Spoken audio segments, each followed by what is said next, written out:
તો બીજે દી આપણે આવી ગયા હતા અકોલા આપણે રાખી એક હોટલે નાહવા ધોવા માટે, કેમ કે આપણી હાલત બહુ ખરાબ થઈ ગઈ હતી એટલે નાહવા ધોવા રાખી.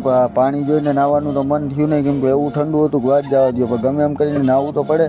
એટલે ગાંડો તો જો માંડ્યો કપડાં બપડા ધોવાને ગાયો ગા ડબલા બબલા નાખવા, નાહી ધોઈને કમ્પ્લીટ થઈ ગયો. ભાઈ એમ શું કરવું, આપણે નાહવું તો પડે ને, કેમ કે ઘણા દી થઈ ગયા હતા નાહવાનો વારો નહોતો. એટલે આપણે જેમ તેમ કરીને હિંમત તો કરી લીધી, નાહી લીધી. નાહી ધોઈને પછી આપણે બે ગયા જમવા. તો અહીંયા આપણા દોસ્તાર મળી ગયા, કાદરભાઈ ને ઇમરાનભાઈ ને બધા ભેગા જમવા મળી ગયા. પછી જમી કાઢીને આપણે હાલતા થયા અહીંયાથી, કેમ કે આપણે જવાનું તો રનિંગ. તો આ કાદરભાઈ આપણા ભેગા થઈ ગયા રસ્તામાં. પછી અહીંયાથી આપણે રનિંગ થઈ ગયા ને રસ્તામાં આપણે કાદરભાઈ ઠેઠ લગી આપણે ભેગા હતા, કેમ કે એને જવાનું તો અમદાવાદ ને આપણે જવાનું તો ભાવનગર. તો બે જણા પછી ભેગા આવેલા આવ્યા ને બીજી એક ગાડી ઇમરાનભાઈની ભેગી હતી, એટલે ત્રણેય ગાડી રનિંગ રસ્તામાં જ આવ્યા આપણે. પછી એમ કરતાં પડી ગયા આપણી. પછી સાંજના અંધારું થઈ ગયું એટલે પછી હવે આગળ ક્યાંક રાખવાનું. મેં કાદરભાઈ આપણને કહીએ કે આગળ ક્યાંક ચા પાણી પીવા. આજે આપણે આવી ગયા અજીરા પોર્ટ ઉપર, કેમ કે આપણે ગાડી ચડાવવાની હતી અજીરા પોર્ટથી રોરો ફેર 3 વાગ્યાનું આપણે જહાજ હતું, એટલે આપણે ગાડી પુગાડી દીધી જહાજના ટાઈમે 3 વાગે અજીરા પોર્ટ ઉપર. અજીરા પોર્ટ ઉપરથી આપણે ગાડી અંદર.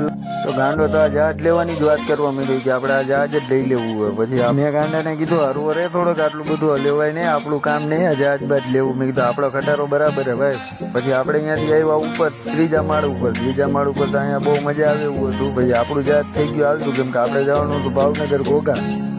ગાંડાને તો ફૂલ મોજ આવી ગઈ ભાઈ, તો માંડ્યો ફોટા બોટા પાડવાને. એને તો ફૂલ મોજ આવી ગઈ કે હું તો નાના ઉડકામાં બેઠો હતો, તમે કે જહાજમાં બેહાડી દીધો મને, એમ કરીને માંડ્યો સેલ્ફી લેવા. જો એ ભાઈ પવનભાઈ એટલો હતો કે વાત જવા દો ને. પવન હતો બહુ મસ્તીનો, ઠંડો પવન આવતો હતો ને અમને તો ફૂલ મોજ આવી. પછી અમે આવ્યા સેન્ડવિચ ખાવા, નાસ્તો પાણી કર્યો તને ભેગો અમે. તો નાસ્તો પાણી કરીને ગાંડાને પૂછું મજા આવી ને, થઈ ગઈ વાહ ફૂલ મોજ આવી ગઈ છે. તો પછી આપણે ચા પાણી પીને ગાંડો પછી આપણને ટિકિટનું પૂછ્યા. આપણે ભાઈ અલંગ ખાલી કરવા આવી ગયા હતા ગાડી. ભાઈ ખાલી કરવાનું ચાલુ થઈ ગયું આપણું. મજૂરે ગાડી ખાલી બાલી કરવામાં હાંજ પાડી દીધી. ભાઈ સાંજે આપણે આવી ગયા હોટલે ગાડી ખાલી કરીને, કેમ કે બીજે દી અવારે ઉઠીને આપણે જવાનું હતું અહીંયાથી આપણે જેતપુરના કોલસા ભરવા.